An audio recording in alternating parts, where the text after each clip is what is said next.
والإسلام ديني ومحمدا رسول الله ويقيني. Ustaz tadi juga cerita mengenai masalah taubat, bersih. Saya kok, dan juga mungkin bisa dikoreksi kalau saya salah, pernah ada yang berpendapat gini, udah deh jangan soleh-soleh deh, jangan terlalu baik, rata-rata orang baik tuh dipanggilnya cepet. Betul, pernah dengar gitu ya Bu? Iya. Tapi saya juga ngelihat kok seperti itu. Contoh nih, ya dari belakangan ini saya banyak berteman dengan ustadz-ustadz gitu ya. Teman-teman ustadz saya rata-rata banyak yang dipanggil muda-muda. Betul, dari almarhum Ustadz Jeffrey Al-Bukhari. Iya. Berapa tuh? Umur 40 ya? pas. 40. Kejadiannya hanya beberapa meter di depan rumah mertua saya di Pondok Indah. Ya, itu kejadiannya, kita tahu sekali. Waktu itu saya masih jadi pembawa acara di Net TV Pagi. Ya, terus belum lama ini kita kehilangan juga dari guru kita almarhum Ustadz Arifin Ilham yang belum genap juga sampai menyentuh kepala 5. Orang-orang yang kita tahu dalam kesehariannya benar-benar berada dalam jalannya Allah seperti itu. Nah, apakah hal seperti itu memang benar adanya? Karena dari cerita banyak juga sahabat-sahabat yang berjuang di jalan Allah dipanggilnya di usia muda. Itu bagaimana tuh saat menyikapi itu? Jadi kalau gitu biar supaya umur panjang nggak usah baik-baik gitu. Iya, jangan baik-baik amat lah gitu katanya Ustaz. Nanti aja deh tobatnya deh ya.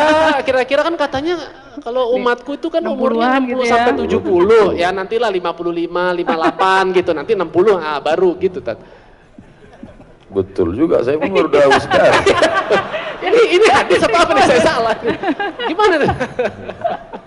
Tolong diluruskan Ustaz kalau yang bengkok-bengkok. Salah berbuat berawal dari salah berpikir. Betul.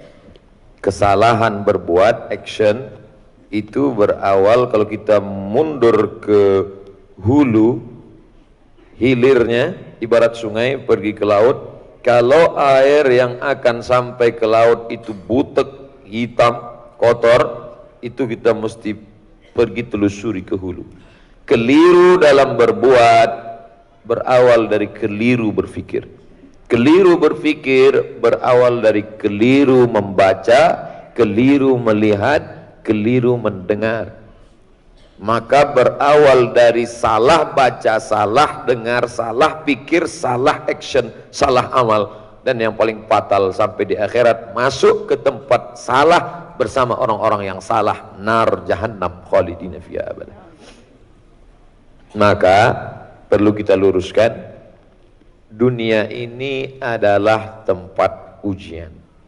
Ada orang-orang yang memang diberikan Allah SWT umurnya pendek, tapi ada yang diberikan Allah panjang, semua sudah ditetapkan di Lauhil Mahfuz.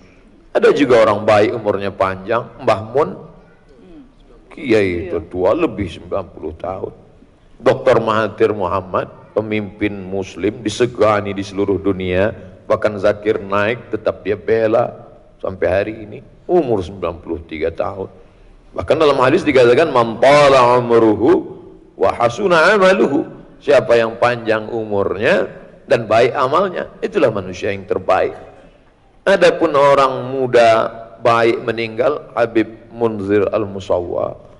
Tapi berapa banyak juga anak-anak muda yang tidak sampai tua mati dalam keadaan su'ul khatimah, mati sakau, mati makan pil anjing gila. Jadi kalau ada orang berpikir, jangan baik-baiklah, UJ ninggal muda, Habib Munzir ninggal muda, Ustaz Arifin Ilham ninggal muda, sampel yang dia pakai tidak tepat. Lalu kenapa dia berpikir seperti itu? Setan berhasil. Allazi yuwaswisu fi sudurin nas minal jinnati wan nas. Jadi yang bisik begini ini dua, jin dan manusia. Termasuk Kang Adrian sudah dibisikin nas. Alhamdulillah hari ini kita ketemu, ternyata bisikan-bisikan teman-teman tadi. Jadi kalau nanti setelah ngaji ini tetap ada nas yang ngomong begitu, ente nggak usah hijrah lah, nggak usah lah ikut sama artis-artis hijrah Kang Adrian, toh yang cepat ninggal tuh yang hijrah-hijrah. Maka Bacalah ayat kursiku cepat-cepat. Allahul qayyum la ta'khudhuhu sinatun. Karena bisikannya tidak kepada kebaikan. Oleh sebab itu kita pahami hakikat hidup dalam Quran. Likulli ummatin ajal, sudah ada ajalnya. Idza jaa ajaluhum, kalau ajal sudah sampai, la yastakhiruna sa'atan, tidak bisa ditunda sesaat, wala yastaqdimun, tidak bisa dipercepat walaupun sesaat. Orang baik ninggal cepat sudah ketetapan Allah. Orang jahat ninggal lama bukan karena jahatnya. Orang soleh ninggal cepat bukan karena kesolehannya, tapi karena sudah ketetapan Allah Subhanahu wa ta'ala. Itu akidah. Makanya sebelum ibadah, sholat, zakat, puasa, haji, umrah, akidah yang pertama, keyakinan, supaya jangan sampai salah mendengar, salah membaca, salah melihat, salah berpikir, dan salah beramal. Kenapa belum hijrah? Kalau cepat hijrah nanti cepat mati. Na'udzubillah. Ditunda hijrah, nantilah setelah pensiun, nantilah setelah tawaran kerja mulai kurang, nantilah setelah agak tua, nantilah setelah lipstik nggak melekat lagi di bibir, nantilah setelah bedak ini harganya melambung tinggi. Tapi pada akhirnya rupanya ketetapan Allah. Berapa banyak orang mau bunuh diri nggak mati? Iya. Pergi ke dokter tanya, ibu dokter, pak dokter, pernah nggak nangani orang mau bunuh diri nggak mati? Sering kali pak ustadz. Buih mulut, nggak mati-mati. Ternyata mau minum racun, ini minum sampo, nggak mati. Berapa banyak orang gantung diri nggak mati? Ya ambil selendang, ikat, jatuh ke bawah, patah kayu, berat 125. Makanya sebelum bunuh diri, diet dulu. Disurvei dulu gitu Ustaz. Jangan dong Ustaz. Artinya apa? Ketetapan Allah Subhanahu wa ta'ala. Kenapa mereka pergi duluan? Menurut ilmunya Allah, orang ini lebih baik cepat pergi karena Allah sayang dengan dia. Kenapa orang ini bisa dipanjangkan umurnya? Menurut ilmu Allah, makin lama dia di dunia, makin banyak menebarkan manfaat. Ini orang, kalau dia lama di dunia, ini banyak orang yang akan tersentuh. Karena dia sekali ngomong, followernya banyak sekali. Amin. Kenapa? Karena dia artis hijrah. Makanya artis-artis hijrah ini panjang umurnya insya Allah. Amin. Jadi berdasarkan follower ya kayaknya ya. Saya tambahin nih followernya ya kalau gitu ya. Amin ya Allah. Amin ya Allah. Nah Ustadz, jadinya buku ini baiknya tuh dibaca oleh siapa sih? Apakah untuk seluruh anggota keluarga termasuk anak-anak juga layak untuk baca? Atau kayak tadi Ustadz bilang ya ini usia 35 ke atas deh? Atau gimana tuh? Kadang di kantor-kantor kan ada kultum tuh. Ya, kajian perkantoran gitu ya. Bahkan kemarin bapak-bapak dari kepolisian yang dapat tugas dari United Nation, PBB, di perbatasan daerah konflik di Afrika Utara. Ustadz, tolong kasih kami bahan kultum Ustadz.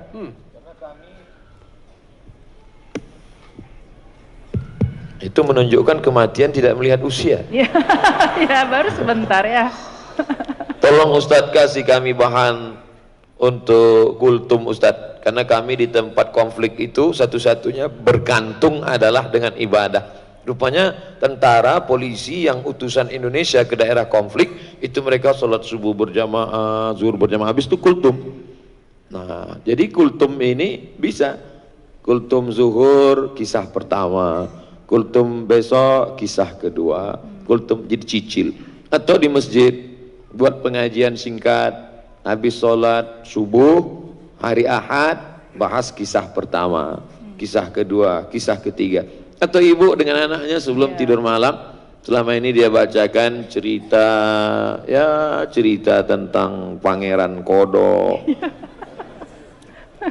yang kita pun tak tahu entah apa manfaatnya, apa cerita di balik itu. Sebelum tidur diajak nyanyi, bangun balonku ada 5, rupa-rupa warnanya, merah, kuning, kelabu, merah, kuning, hijau Ustaz. Merah, kuning, hijau, di langit yang biru. Dan ketika Itu loh saking lamanya masa kecil. Ketika meletus balon hijau. Iya. Begitu banyak warna lain, kenapa mesti hijau yang meletus? Kenapa tidak merah? Kenapa tidak kan biasanya yang jahat itu hitam. Meletus balon hitam. Nah. Yang pakaian hitam bukan berarti jahat. Iya. Baik, lebih baik pakaian hitam hatinya putih. Nanti yang pakaian putih pula tersinggung. Artinya apa? Ini bisa dibaca oleh siapapun, baik membaca maupun membacakan. Membacakan untuk orang. Pasien di rumah sakit, dia menyangka Allah tak sayang sama dialah yang satu-satunya yang paling. Orang sakit itu psikologisnya down. Ternyata setelah dibacakan, bapak sakit mau meninggal, Nabi aja meninggal. Iya. Sahabat-sahabat Nabi aja. Mungkin dia baca udah nggak bisa, kita ceritakan begini akhir kesudahannya. Begitu juga dengan orang-orang yang sombong, penguasa-penguasa, perlu juga dikasih hadiah ini. Orang yang baru nikah Pak Ustadz, kasih. Biar dia jangan menyangka kalau baru nikah malaikat maut lupa. Ini banyak orang salah sangka sekarang. Bagus. Wallahu a'lam. Nah kalau tadi, ya udah dibilang banyak pertanyaan kalau saya mas soal ini Ustaz. Lanjut. Tadi kan misalnya kita membacakan buat anak-anak kayak itu Ibu ya, bisa aja kita dengan gaya kepada anak-anak. Lah kalau problemnya saya nih Ustaz, kemudian anak saya umur 4,5 tahun dia bertanya, mati itu apa sih Bun? Aduh, tanya ayahmu nak. Jawaban saya begitu. Jadi menimbulkan pertanyaan, Allah tuh ada di mana Bun? Wah, saya jujur saya takut salah, apa saya harus WhatsApp Ustadz gitu untuk coba saya tanyakan jawabannya. Jadi gimana tuh Ustadz kalau dalam Al-Qur'an digunakan istilah bilisani qaumihi, dengan bahasa kaumnya. Dengan bahasa kaumnya. Jadi dengan anak-anak kita tidak bisa seperti saya ngajar di kampus. Ketika misalnya anak-anak nanya, mati itu apa sih? Mati menurut etimologi adalah mati menurut terminologi juz 18 halaman 21. Nah, jadi simple, sederhana tapi mengena. Dan yang paling bisa menyampaikan ini adalah programmer. Tadi malam ada anak kecil duduk di dekat saya, nggak mau pergi, masih kecil. Terus dia bawa iPad-nya, dia main game. Perempuan saya lihat masuk kamar mandi, kemudian mandi, kemudian setelah itu sisir rambut, kemudian itu saya tanya, ini bisa nggak dimainkan perempuan ini pakai mukena, sholat, baca yasin, bisa nggak? Padahal itu amat sangat bisa. Nggak ada Ustadz, nggak ada programnya. Bayangkan kalau game itu dilanjutkan oleh programmer kita. Karena anak-anak yang seusia ini tidak bisa diceramahi oleh Ustadz. Andai di depan saya sekarang ada anak-anak, semuanya pasti ngobrol. seru sendiri. Nah, serius sendiri. Oleh sebab itu amat sangat membantu saya ajak adik-adik, programmer, anak-anak muda, kalian nggak perlu ceramah, nggak perlu kasih kultum, tapi buatkan dengan bahasa mereka, dengan game yang mendidik. Itu amal jariah yang tidak akan putus dengan kematian. Adapun Teh Desi untuk menjelaskan ke anak tentang masalah mati, simpelnya di dalam badan itu ada ruh itu dalam diri sehingga yang membuat menjadi bernafas. Allah Ta'ala buat kita hidup. Apa sih ruh itu? Ya seperti HP mama ini di cas dia, nanti akhirnya dia lowbat, nanti lama-lama akhirnya 5%, akhirnya 1%, innalillah wa inna ilaihi raji'un. Habis. Dia kalau sudah mati itu MP4 nggak bisa, MP3 nggak bisa, dengar lagu nggak bisa, pokoknya habis sudah, dan nggak bisa dicas lagi sudah. Nah, jadi lebih banyak dengan contoh. Makanya Al-Quran seringkali ngasih contoh, misal masalah sedekah. Seandainya Allah pakai bahasa simple, bersedekahlah kamu pahalanya banyak, cukup. Ustadz kalau sedekah pahalanya banyaknya, sedekah pahalanya banyak. Tapi Allah ingin buat kita lebih paham, dia gunakan bahasa kiasan.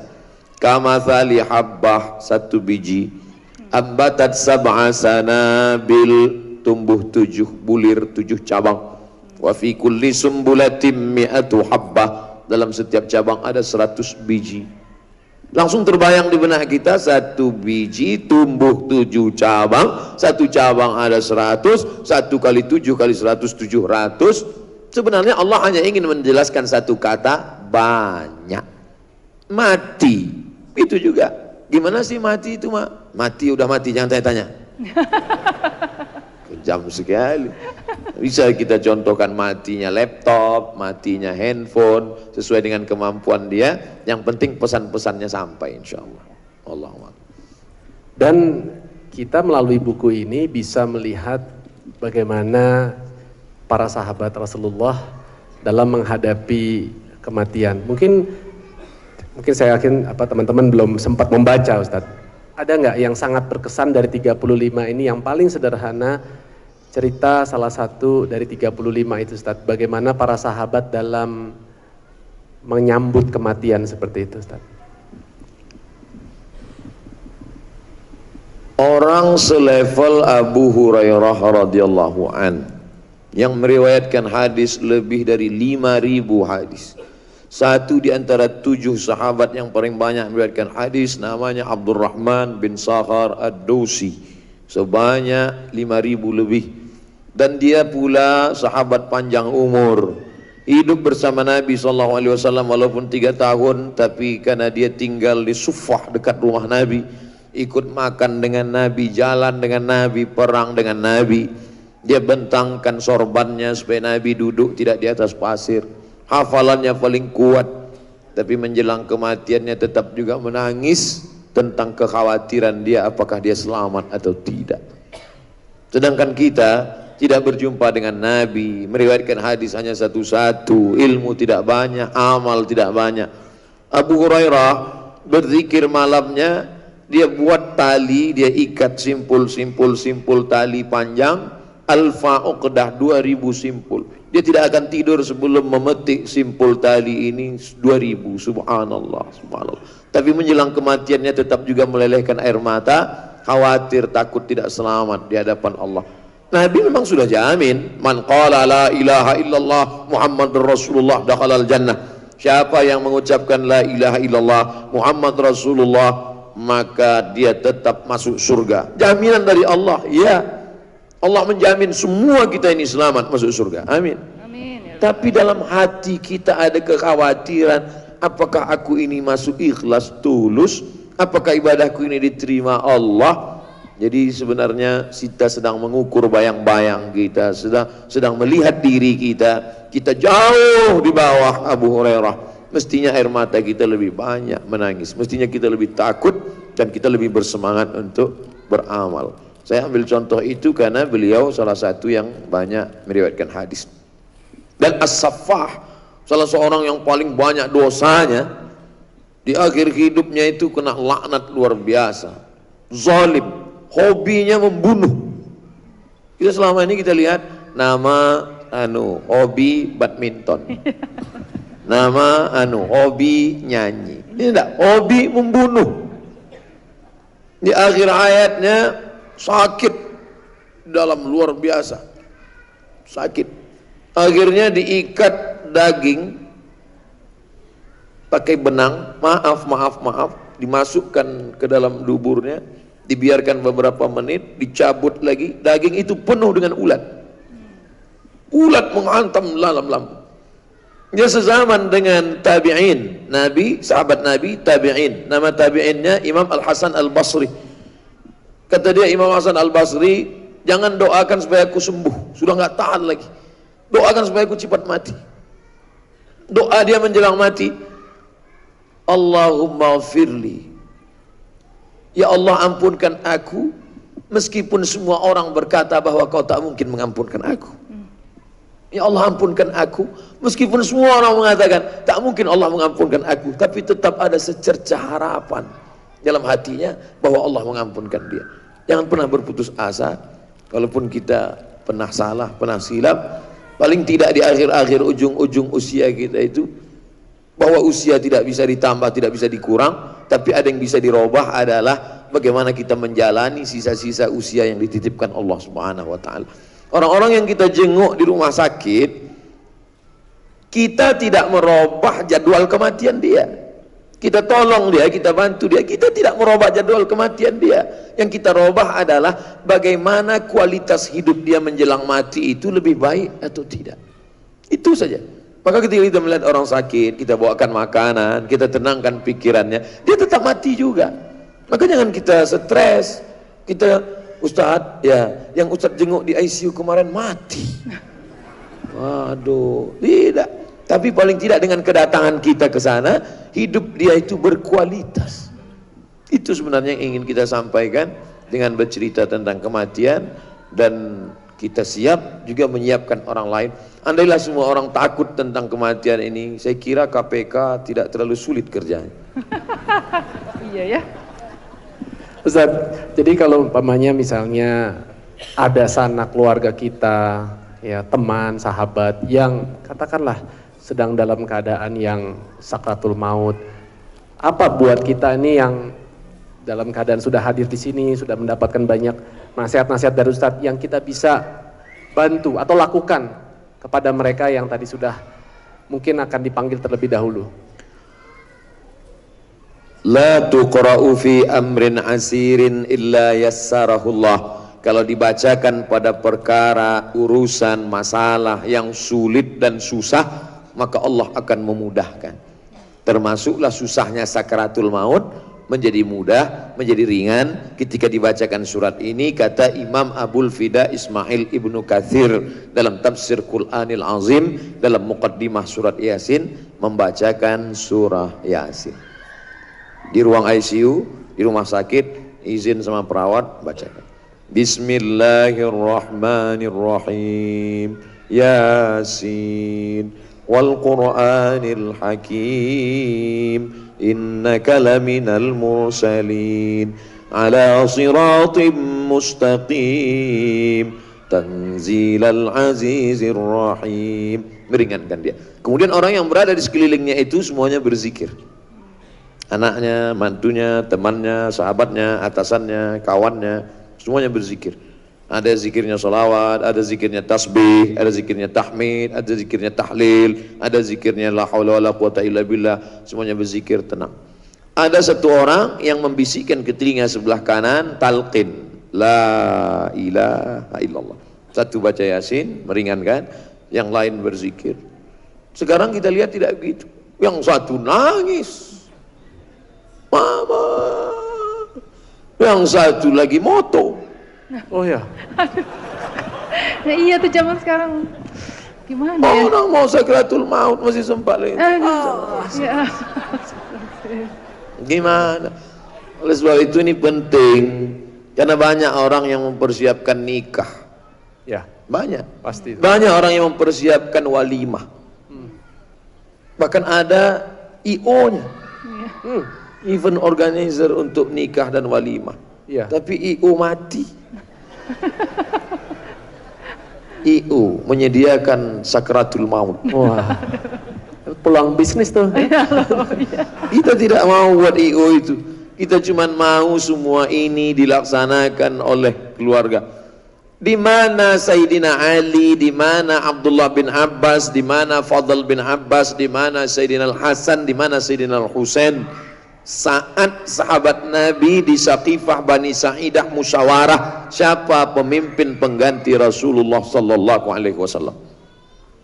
Abu Bakar, Umar, Utsman, Sa'ad bin Ubadah. Kata golongan Ansar orang Madinah yang layak jadi pemimpin setelah Nabi, Sa'ad. Kata orang Makkah yang layak menjadi pemimpin Nabi, Umar. Ali di mana? Abbas di mana? Abdullah bin Abbas di mana? Fadl bin Abbas di mana? Hasan di mana? Husain di mana? Semua keluarga dekat mengurus jenazah Nabi SAW. Keluarga dekat kita lah yang mengurus jenazah kita. Keluarga dekat kita lah yang berbisik ke telinga kita. Tapi kenyataannya sekarang, anak, menantu, keluarga justru duduk di ruang tamu, yang mandikan di belakang orang lain. Nggak benar. Makanya anak-anak muda buat pelatihan mandi jenazah. Anak-anak muda semua. Karena persiapan. Sekarang terbalik. Kalau dibuat di masjid, daftarkan pelatihan penyelenggaraan jenazah. Yang ikut yang tua-tua. Yang tua nggak perlu ikut karena mereka yang mau dimandikan nanti. Nggak bisa mandi sendiri ya. Kalau bisa sih dia mandi sendiri. Justru anak kita, mudah-mudahan kita nanti yang menyelenggarakan jenazah kita adalah anak-anak kita. Amin, amin robbal alamin. Anak-anak harus belajar sampai turun ke bawah memasukkan jenazah, sampai menghadapkan ke arah kiblat, membuka penutup wajah, hidung menempel ke dinding tanah itu anak kita yang serahkan semua ke orang. Ini semua di atas menangis, paling-paling istrinya jongkok mau megang, jangan tinggalkan mama papa. Itu pun cuma sandiwara semata. Biar konten Karena- videonya bagus Iya, gitu, buat Ustaz, ya. kebutuhan konten soalnya itu kan. Kontennya Iya. bagus gitu. Karena kamera streaming. Oh iya. Sampai meninggal aja streaming ya. Ibu jangan sakit hati, saya bilang itu sandiwara. Kalau mau jujur, nanti kalau melihat pemakaman ada perempuan yang mau minta masuk ke dalam, coba jangan ditahan, biarin aja.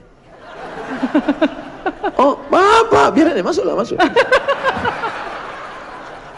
Kita mau tes. Kalau nggak percaya coba. Ketika John F. Kennedy tertembak di mobil yang tidak pakai atap itu, apa yang dilakukan Jacqueline? Fotonya masih ada. John Kennedy terbaring, Jacqueline merangkak melompat meninggalkan mobil itu. Maka jangan pernah percaya sehidup semati. Fred. Nah itu ya, mohon maaf nanti kalau saya merangkak. Kamu selalu begitu, kamu duluan nanti. Duluan. Apa? Semua akan menghadap Allah. Iya. Nampaknya saya harus mendamaikan ini. Ini gerbong kereta pisah nih nanti dia. Tapi nggak apa-apa, yang penting kan tujuannya sama-sama sampai ke Gambir nanti. Oh iya, Gambir ya, benar. Gambir dulu ya. Iya, benar-benar. Waduh, ini Masya Allah ya, kalau kita ngomongin maut tapi bisa dengan cara-cara yang ringan seperti ini, hendaknya kita tidak lagi terlalu mengkhawatirkan segala hal tadi yang selama ini mungkin menjadi momok di mata masyarakat, bahwa itu hanya pantas dibicarakan hanya kepada orang-orang yang sudah soleh saja atau orang-orang yang sudah tua saja. Tapi kita semua yang saat ini mungkin sedang terbuai dengan usia, dengan sehat, dengan kecukupan harta, jiwa dan lain sebagainya, hendaknya kita harus mempersiapkan diri. Benar, saya sama Desi menikah, ada IO-nya, menyiapkan, mau pensiun udah menyiapkan dulu dari sekarang, anak mau kuliah beberapa tahun lagi udah disiapin dari sekarang ya, beberapa urusannya. Tapi untuk kematian seringkali kita lupa menyiapkan anak kita, diberikan pendidikan yang terbaik, diberikan suri tauladan yang baik ya. Orang tua mungkin selalu bilangnya adalah, oh bagaimana kita bisa memberi contoh. Tapi kita lupa sebaik-baiknya adalah bukan memberi, tapi harusnya kita yang menjadi contoh. Artinya tadi jangan hanya lip service. Jadi kita kepengen anak soleh, anak soleha, ya orang tuanya dulu lah harus soleh dan soleha. Kita kadang pengen anak kita jangan sampai merokok, tapi kitanya masih merokok, mengatasnamakan kebenaran bahwa biar aja saya yang jelek, anak saya yang bagus nantinya. Nggak bisa lah seperti itu. Karena anak ya itu pasti sangat merekam dari apa yang kita lakukan. Ibaratnya kalau otak itu ya seperti sponge. Semakin muda dia, semakin kecil dia akan semakin mudah untuk menyerap apa yang dia ketahui dia lihat. Karena dia belum terkontaminasi dengan hal apapun. Kira-kira kan seperti itu, Ustaz.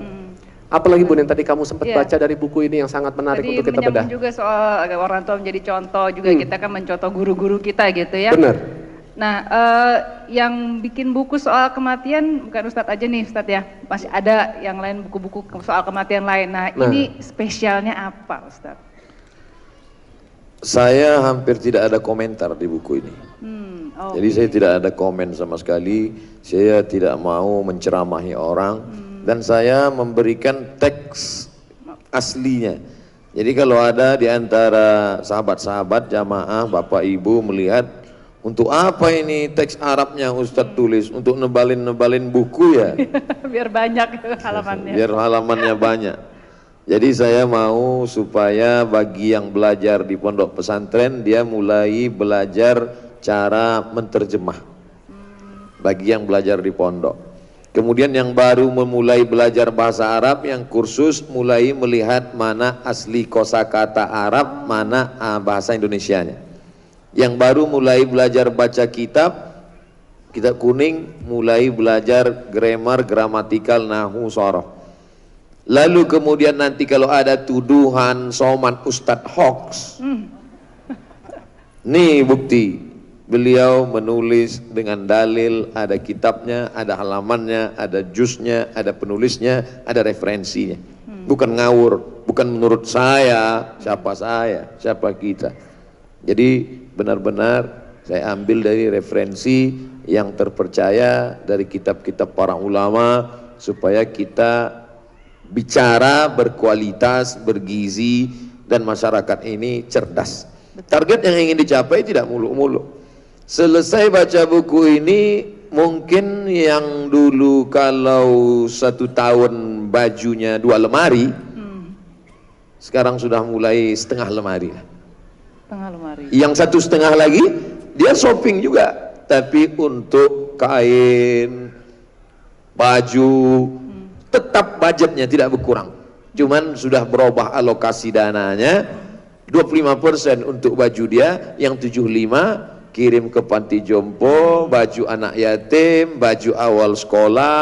Nah, jadi tetap judulnya tetap beli baju. Tetap beli baju. Tapi ada baju yang dipakai di dunia, ada baju persiapan di akhirat. Tapi memang benar Ustadz ya, kalau segala harta kita yang kita kumpul-kumpulkan itu memang nanti kan harus dipertanggungjawabkan. Semakin banyak, semakin berat timbangannya gitu, atau pertanggungjawabannya itu Ustadz. Seandainya makin berat timbangan, ini banyak orang salah paham ayat.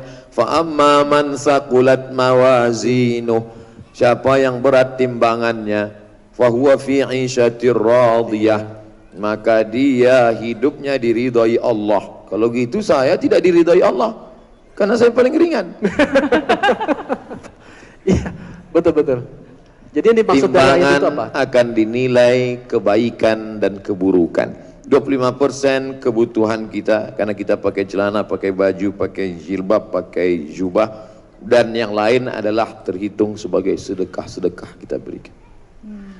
Itulah yang akan menolong di hadapan Allah SWT.